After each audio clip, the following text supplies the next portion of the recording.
θέμα δεν είναι τι να γράψεις και πώς να το πεις. Το θέμα είναι να το νιώθεις και να το ζεις.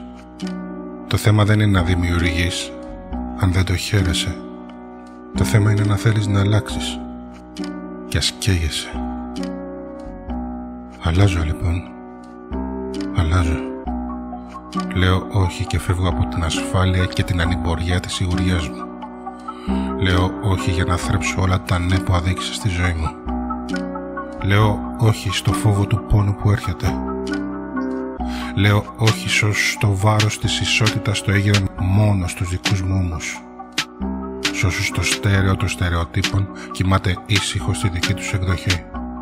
Σ' όσους χρησιμοποιούν δικαιολογίες πως τάχα δεν άλλαξαν γιατί δεν το ήθελαν οι συνθήκες, οι εποχές ή αυτοί που ήταν δίπλα τους. Λέω όχι στα άγρυπνα μάτια των αναβολών. Δεν περιμένω. Η προσμονή είναι ένα σπασμένο πιάτο που δεν θα γεμίσει ποτέ. Λέω όχι σε όλες τις ψευδαισθήσεις που έπλασα για να είμαι μαζί τους. Στο μακάριο τίποτα της αδιαφορίας τους για την τέχνη, την εποχή, τον ουρανό και όλες τις δροσερές πηγές του κόσμου. Λέω όχι στην τοξική τους θετικότητα που λέει αμάσιτα ναι σε όλα.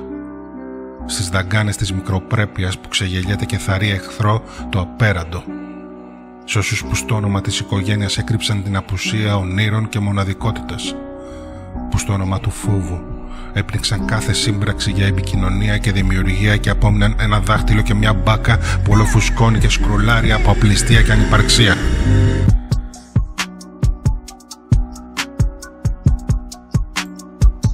Σ' ό,τι έζησα, πόθησα και πόνεσα, πάντα μόνος ήμουν. Εγώ και τα τραύματά μου γίναμε σφαίρες. Το μόνο μακριβό όπλο η σιωπή. Βγαίνω στους δρόμους και πυροβολώ.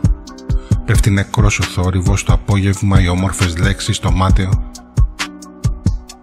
Κοίταξε με. Σκοτώνω το μικρό αστισμό και τη δειλία μου. Ναι, η αληθινή αλλαγή είναι ένας μοναχικός δρόμος. Θέλει πένθος και τόλμη. Σηκώνω όλα τα καρφιά, όλη τη ζωή που δεν πρόλαβα να νιώσω και να καταλάβω και βγαίνω. Δεν ξέρω τι θα βρω σε αυτό το δρόμο. Ίσως ότι αγαπώ. Ίσως ότι μου έλειψε. Ίσως τίποτα. Μα με την τρεμάμενη ψυχή μου αγκαλιά θα το περπατήσω. Θα το περπατήσω.